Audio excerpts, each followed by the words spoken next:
Hello and welcome. This is Japan, and we have episode 26 of Evolve that just aired the other day. And I'm still glad it's trucking along. I mean, it's been on for now half a year, and still, I feel like it's still pretty fresh and just fun. I mean, this is actually the prime example of a really good episode, too, to get to like the halfway point of the year, because it's like, again, if it's that formula that I feel like I'm so far vibing with the most, three matches, a few little promos in between. They actually were a little light on the promos just because I think they were setting up that championship match a little bit better by like having at least little scenes with them in the back. Again, I like that presentation. I think that's the best way to get your hour, and it feels good. I don't know what it is. It's just you see these matches and I'm just like, yeah, I'm on board with everything that they did here. And but let's just jump into and talk about the matches in general. Right off the bat, we had Wendy Chu versus Kendall Gray. This is like a weird match to me, like just saying that I think Kendall Gray is for sure now an NXT call up. I think she's kind of got that full, like, she's going to be up there type of thing because she obviously was just tagging with Ren Sinclair on the last NXT episode and just stuff like that. I think that she's been kind of just shown up there as being like, okay, she is going to be officially on that NXT roster. So I think this is kind of like her goodbye type match here because it felt like, well, obviously like they filmed this on the 8th, so that was about 20 days ago. So it was like a whole different time at that point, but she pulls off the win in a very unique finish. I like that she was getting submitted and was able to just have enough strength to get the pin. I think those are always kind of fun wins. Like you don't see it too often, but like it really protects both workers because like Wendy Chu is obviously supposed to be that beast, like that nightmare, and like if she loses here just completely clean, it's just like, well, then what does she do next? This was at least a viable way that she loses, but it's not like it ends the feud without having to be like, well, she's gonna still go after Kendall Gray. I really like this match. They gave it surprisingly the most amount of time out of all the matches, and I vibed with it. I was completely enjoying all 9 minutes of this match, so I'm gonna put in a solid A. I don't think I'd put it up to the S tier, like where I would be like, I'd watch this match again or I'd recommend it, but it was solid. And that ending, I'd give it props to being, pretty good for the story and everything else involved. Next up, we had Ice Williams talk. He's going after Sean Legacy. The puns, man, just too many puns. Like I know they're trying to give him a little bit of a like leeway with it, but he's supposed to be like this mega heel, and he just kind of came off as a little goofy. I've seen some of his other promos, and I just think it was kind of like a just didn't work with the whole like ice vibe that like it's what he's wearing and like all the different ice puns and I wasn't really in it. Like I definitely don't think it was the worst thing I've ever seen. Still not the worst even remotely promo that I've ever seen on Evolve either. So I guess all of that makes it to be okay, but for puns, I'm just gonna put it in C. I feel like this is supposed to be like this mega major feud that's going to be here the next couple weeks, and I kind of felt a little taken away from it because of that. Next up, we had Brooks Jensen versus Jordan Rice's. I still haven't vibed with Oasis's character, but like I feel he is getting like better in the ring, like even just like his psychology of like moving around, and he looks better. He makes Brooks Jensen look good. Honestly, I was like kind of vibing with Brooks Jensen. Now, the next part where he talks to Chewy Martinez, I kind of fell off of that. But on this match, I thought it was a solid beat. I was really enjoying it. I think they both had some really good offense on here, and they both look really good. And it was kind of one of those endings where just like, they kind of played up everything that was going on just well enough that's like, I don't feel like Jordan Races got necessarily buried by losing, and Brooks Jensen obviously needed the win because he's going to be kind of featured here heavily, I'm assuming. So that he really needed a win here, and I think it served both people well.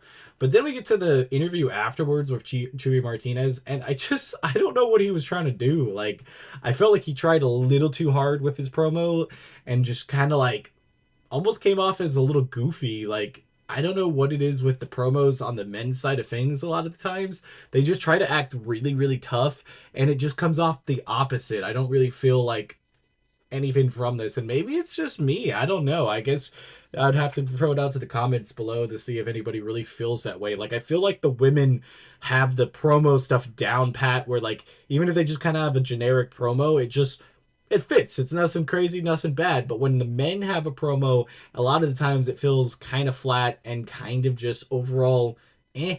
This one definitely was one of the worst ones, especially probably one of the worst ones inside. I also didn't think it really helped with Chewy Martinez because he kind of like was making a joke out of it, and it was supposed to be like he was a tough man, like Brooks Jensen was. So I felt like the whole vibe was off. I think that also kind of works with Chewy Martinez that like every time he tries to like interview like a heel or something, he just kind of seems like a goofball, and like he does great with the baby faces, but with the opposite, I think like they almost need two different interviewers to make it a little bit better. So I'll put it up and see. Nothing special. Not the worst Finn I've ever seen. I still think the Ice Williams Finn was worse. I could put that there. But I do think it didn't really give him the momentum builder that it was supposed to. Then we go backstage to Jackson Drake talking with the Vanity Project about basically what's up next and who they're going to decide that that they want to go after type of thing. And Stevie Nicks came in there and said she's thinking about getting a contender and all that. The Vanity Project is a really solid faction. I mean, they hit gold with having the Vanity Project on this brand because when you think about it, with this type of small fan, it's hard to get one tag teams over and two a whole entire group, but this whole entire group as heels just kind of works really well, and you love to hate them, and some people just hate them, but either way, it works really well for storytelling. And I like Jackson Drake as champion. I just don't think his championship run has had the same caliber as Callie Armstrong. Like Callie Armstrong's matches have been like either really great or the story behind them have been really great. I just don't understand what they're doing with Jackson Drake yet, and maybe we'll see soon enough what they're going to do. I think part of it also was that they were supposed to be like at one of the ID tournaments. He was supposed to be defending that title, and I think that kind of screwed up some of the storyline because they had to make sure that he kept on to the title, and maybe that was just something that I saw. But I definitely feel like it's like that breaking point right now. Whatever they do with him next could be make or break what he's doing. But I'll put it in a solid B. I like the backstage thing. Nothing super crazy, but enough that it worked out pretty good. Next up, we had a little segment with Layla Diggs and Mason Holiday. I like them together a lot. I do feel like they should feature more women's tag teams. I think obviously you get more women involved by doing a tag team type division.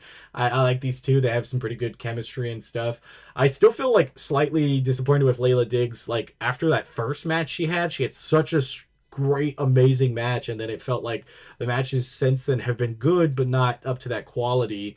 And Mason Holiday hasn't had as many like stellar matches, but they've all been serviceable for Evolve, so it works out. And overall, I mean, I'd put this in B. Nothing too crazy, but nothing too bad or anything. And then we get to the main event, the triple threat, fatal four-way, between Nikita Lyons, Chantel Monroe, the champion Callie Armstrong, and Carmen Petrovich. Surprisingly, they didn't give them as much time as I thought. I thought we were going to get a solid like 10-15 minute match. Obviously not 15, but like 10 minutes at least. But it ended up being much shorter than that, which necessarily wasn't too bad. I was kind of surprised that Nikita Lyons took the pin. I kind of thought it would be Chantel Monroe, but they got her pulled out with Kylie Ray coming out there. I like that angle. Normally, I'm not really big on the shenanigans to a certain extent, but in a fatal four-way, it works out fine because you can minus somebody without them just having to be like, oh, I'm dead on the side of the road type of thing, where they just sit outside that ring and you never see them again. This at least will now further that feud and put that down further, which I'm completely on board with because that should be pretty good. Big Cat Kita looked okay. She still kind of struggles to like, I guess it's more of like she has like that feel in the ring that she should be better than what she sometimes performs, and I think she's still going to get better and better, but I think she's kind of at that point now that she's down in Evolve. She really's got to take that corner.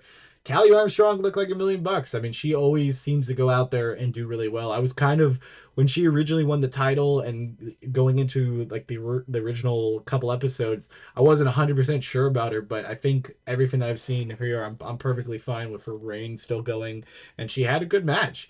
Carmen Petrovich looked good. She's another one that's like weird to me because like when she was in NXT full time before the Adonis stuff, I was really like behind her getting good push, especially when that North American title was introduced, and then they kind of just dropped her out of the middle of nowhere, and it just kind of felt like it sucked. And then when she came back and she's had more matches, it kind of feels like she's lost a little bit of that confidence and that swagger she had. So hopefully with this being down in Evolve, I think it'll be better, and I'm assuming that she'll be more regular down here, which is cool. I mean, I feel like the problem with Evolve in general has been obviously we have the 3 matches in the hour times thing, so it makes it a little bit harder.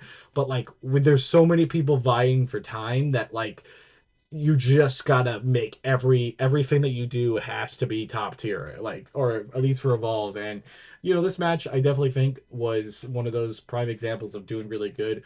I'd put it up in A. I think I liked it just as much as the Kendall Gray match. I think it's just because I like Kendall Gray in general, so I think that doesn't hurt it. But overall, solid. I would probably still say like A minus show. I know I have segments lower, but to me, I feel like if the matches are high quality, which the lowest match I have is a B, the segments can be lower to me because it doesn't matter compared to the opposite. If all the segments are good and all the matches suck, I think that drags the show down a lot in itself also. But if you flip it the other way around, it's a little bit better. So tell me what you guys think. We're already 26 episodes down. I'm going to have a tier list of all the best Evolve people so far in this journey. So if you like that, it should be coming out this week. Also, I was a 1 week behind on it.